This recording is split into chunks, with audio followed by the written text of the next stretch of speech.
Hi, I'm here at the Millionaire Corner at the Writer's Block. I'm talking with Kent about what you should be checking out this week on our website. How you doing today? I'm okay. Thanks for asking. That's really sweet of you. Great. So what should our readers be checking out? Tomorrow I have a sports blog about fantasy football, and it's just simply the numbers, the number of people that do it. Does your husband do it, fantasy football? Of course, yes.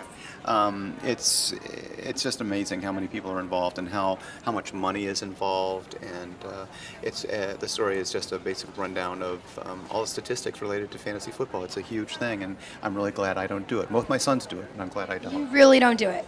No, I did 1 year of fantasy baseball a long time ago and found out that it just ruined my love of the game. I woke up in the morning and I was angry from the get-go because my guys didn't do what they were supposed to do. Right.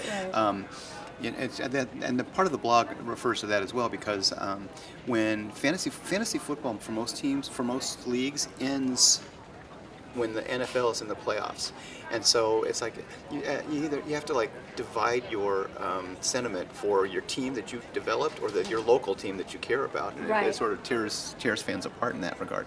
It's like you can't really enjoy the games as much because you're so worried about whether your particular athlete is performing. Right. So okay, and then we've done.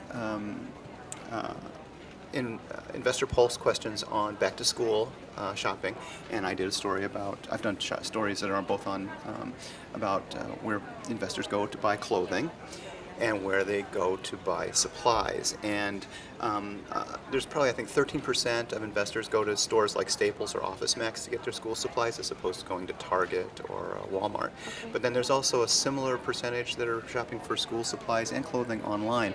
I'm not an online shopper, and the whole returns thing would really be a bug.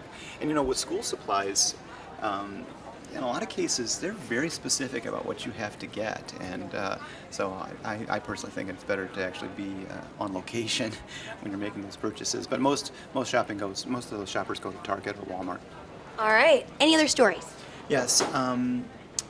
Next week there's a story about voluntourism. Actually, it's actually on the web today. Today there's a story about voluntourism, which is high school and college kids that are spending their summer vacations going to overseas to actually do some sort of charity work or work with underdeveloped countries and children in underdeveloped countries. And what they're doing is they're spending the same amount of money. It costs money to do this. They're spending the same amount of money they would spend on doing backpacking through Western Europe, but they're actually doing something good as a result. The story also includes a warning from organizations that put students together with countries that need assistance, is that there are some organizations that aren't offering the kind of volunteer work that these students are really looking for. They're really more just involved in getting the money. And what they say is you need to find an organization where their number one concern is helping the people in these foreign countries, and then they're trying to connect that help with students as opposed to finding students who have enough money to want to go over to Costa Rica or Guatemala or whatever. How you doing today, Donald? Well, fine, thank you. And yourself? I'm doing great. What should our viewers be checking out? Well, we have a couple of things. Back to school puts us in mind of college and paying for college and saving for college. There's a new study by the Sally Mae Group. Parents, American families still consider college to be a worthwhile investment, something like 98%. Paying for it, though, is a challenge, and parents are being much more proactive. They're paying as much as 42% of college costs out of their own pocket, and they're trying to borrow less. Good. So we have a story about some of the financial planning strategies that parents are using to save up for college and pay for college. Simple things like spending less on entertainment, to things like a student living closer to home or even at home. Wow. That sort of Right, thing to save costs. So we have that. On my entertainment blog this week, we're discussing the big news with the Ghostbusters franchise. Ghostbusters 3 has been resurrected so many times over the past decades it should probably be called Zombie Busters. But the biggest news yet, there's new life in the franchise. The studio is in talks with Paul Feig, who directed Bridesmaids Oh, yeah. and The Heat. to do Ghostbusters 3. The thing is, here's the twist. It would not be a sequel. Okay. It would be a reboot of the franchise, and it would be all women Ghostbusters. Ooh. Now, I think this is kind of a brilliant idea because everyone's expecting more conventional casting. As the project has evolved, it was going to be about how the torch would be passed to a new set of Ghostbusters, and all the usual suspects, are being, thrown into the mix. Your Seth Rogens and Jonah Hills and Ben Stillers and all that. Right. But yes, Ghostbusters 2, I think, taught us that a fresh take is needed, a fresh look.